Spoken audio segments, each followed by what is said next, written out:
অজু করার সময় কি কি দোয়া পড়া দরকার? খুব দরকারি এবং সুন্দর একটি প্রশ্ন। অজু করার সময় আমরা কোন কোন দোয়া পড়ব? অজুর শুরুতে দোয়া আছে, শেষে দোয়া আছে। দোয়া মানে জিকির। নবী করিম সাল্লাল্লাহু আলাইহি সাল্লাম থেকে তিরমিজি বর্ণিত হাদিসে আমরা জানতে পারি, তিনি ইরশাদ করেছেন, লা ওযু লিমান লাম ইউসাম্মিল্লাহ। যে ব্যক্তি বিসমিল্লাহ বলল না, তার অজু পূর্ণাঙ্গ হবে না। অজু হবে কিন্তু অজু কি হবে না? পূর্ণাঙ্গ হবে না। অজুতে অপূর্ণতা থাকবে। এই জন্য অজুর শুরুতে বলতে হবে বিসমিল্লাহ। কি বলতে হবে? বিসমিল্লাহ বলে এরপরে অজু শুরু করতে হবে। আমাদের অনেকেই আছি, আমরা ওই যে মোবাইলের ব্যস্ততা, নানা ব্যস্ততার কারণে আমরা এসে ট্যাপটা ছেড়ে দিয়েই হুট করে হাত ঢুকে দিয়ে আমরা অজু শুরু করে দিই। বিসমিল্লাহ বলার আর খোঁজ খবর।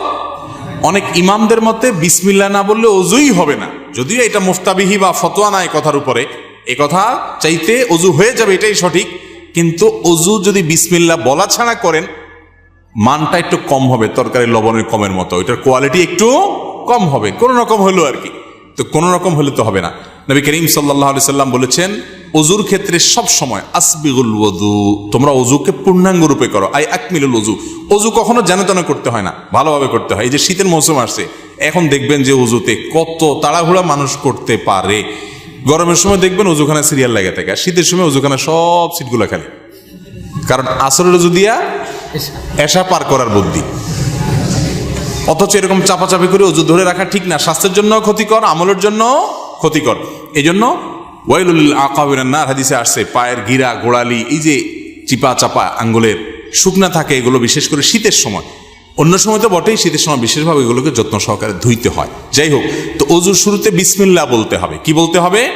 বিসমিল্লাহ। এটা হলো প্রথম অজুর শুরুর জিকির।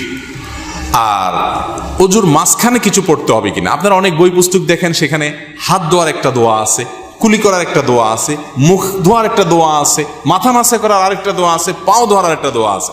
আছে না নাই? এই সবগুলো দোয়া মুখস্থ আছে। এরকম কপালওয়ালা একজন মানুষ দেখি, সবগুলো দোয়া মুখস্থ আছে, এরকম কেউ নাই? মাশাআল্লাহ, আপনারা দেখা যায় সুন্নত বেদাতের পার্থক্য ভালো বোঝেন। যাক, এটা বিশুদ্ধ কোনো হাদিস দ্বারা প্রমাণিত নয় যে সকল অঙ্গ প্রত্যঙ্গে আলাদা আলাদা দোয়া আছে। তাহলে তো একজনের অজুতে 10 মিনিট করে লাগবে, ঠিক না? অজুর শুরুতে শুধু বিসমিল্লাহ পড়বেন, এটি হাদিস দ্বারা প্রমাণিত, যেটি বললাম তিরমিজির হাদিস। আর শেষে একটা দোয়া আছে, একটা বাক্য আছে, কালিমায়ে শাহাদা। সহিহ মুসলিমের হাদিসে আসছে, নবী করিম সাল্লাল্লাহু আলাইহি সাল্লাম বলেছেন, কেউ যদি অজু সুন্দরভাবে করে, ভালো করে কুলি করে, ডলে ডলে অজু করে, এরপরে শেষে যদি এই বাক্যটা পড়ে, তাহলে জান্নাতের 8টা দরজার সবগুলো একসাথে খুলে যায় এবং সে যে কোনোটা দিয়ে প্রবেশ করতে পারে। সে বাক্য হলো কি? সে বাক্য হলো আশহাদু আল্লা ইলাহা ইল্লাল্লাহু ওয়াহদাহু লা শারীকা লাহু ওয়া আশহাদু আন্না মুহাম্মাদান আবদুহু ওয়া রাসূলুহু। ওযু শেষ এই কালিমা শাহাদা পাঠ করবেন। এটাকে আমি বলি, এটা হলো জান্নাতের 8 দরজার কমন রিমোট। এক রিমোটে 8 দরজা খুলে যায়, এরকম একটা আমল। কিন্তু শুধু দোয়া পড়লে হবে না, অজুটা সুন্দর করে করতে হবে, শীতের ভয় করা যাবে না, ডলে ডলে ধুইতে হবে, পানি অপচয় করা যাবে না, শুরুতে বিসমিল্লাহ বলতে হবে, মেসওয়াক করতে হবে। মেসওয়াক ছাড়া অজু কখনো পূর্ণাঙ্গ হয় না। মেসওয়াক কয়জনের পকেটে আছে যদি আমি এখন জিজ্ঞেস করি, আমি নিশ্চিত 10টা হাতে উঠবে না। আমি কি ভুল বলছি? বেশিরভাগ মানুষ আমরা মেসওয়াক করি না। মেসওয়াক একটা ডাল রাখবেন পকেটে।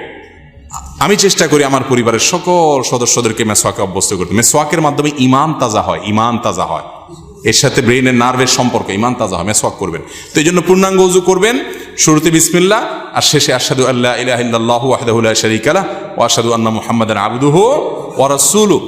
এই দুটি দোয়া শুরু এবং শেষে আছে।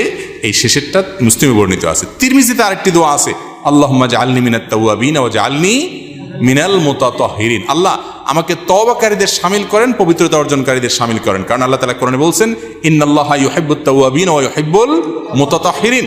আল্লাহ তওবাকারী এবং পবিত্রকারীদের পছন্দ করেন। তাহলে ওযুর শুরুতে বিসমিল্লাহ, শেষে কালিমায়ে শাহাদা, এবং তারপরে যদি আরো অতিরিক্ত পড়তে চান, সুযোগ থাকে, আরেকটা হাদিস আছে, সেটাও পড়া ভালো, আল্লাহুম্মা জাআলনি মিনাত তাওয়াবিন ওয়া জাআলনি মিনাল মুতাতাহহিরিন।